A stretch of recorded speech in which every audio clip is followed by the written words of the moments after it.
New reports today that the Obama administration has officials within it that are using some very strong language about Benjamin Netanyahu, the Prime Minister of Israel, calling him a coward and other things. According to The Atlantic, officials, and that is plural, said this, quote, "The thing about Bibi is he's a chicken, blank. The good thing about Netanyahu is that he's scared to launch wars. The bad thing is that he won't do anything to reach an accommodation with the Palestinians or with the Sunni Arab states." So why would an article like this and quotes like that land in this magazine? Dan Gillerman is former Israeli ambassador to the UN and a Fox News contributor. Ambassador, welcome. Good to have you here this morning.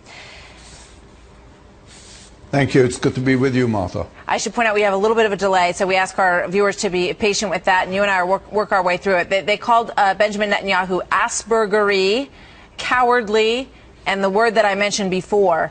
What could possibly be the motivation for administration officials, plural, using this kind of language about the Israeli Prime Minister?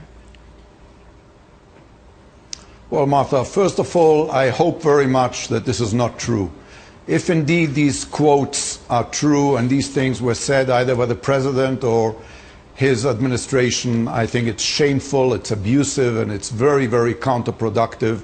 This is not the way you speak about your only ally, about the only democracy in the Middle East, especially not when the Middle East is so volatile, when we're seeing that in a very big way the foreign policy of this administration, and especially of the president, has created a situation where its allies feel they cannot rely on it and its enemies feel they can get away with murder, literally. You do not use such abusive language against your only ally, the only democracy in the region, the only one you can count on, and the only one with which the U.S. has a truly very, very special relationship. I think many Americans might agree with you on that. Let's take a look at one other quote that I want to get your reaction to here.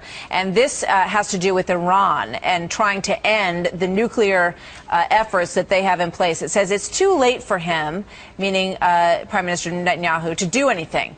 2-3 years ago, this was a possibility, but ultimately he couldn't bring himself to pull the trigger. It says it was a combination of our pressure and his own unwillingness to do anything dramatic, and now it's too late. I think there are many Americans in this country and allies around the world who have had the same reservations, perhaps, about President Obama. And I wonder if these officials are trying to put the onus on the Prime Minister of Israel rather than the President of the United States. Well, what it means to me is that this administration, the Obama administration, is about to strike a very bad and shameful deal with this extreme fundamentalist, cruel and cynical regime in Iran.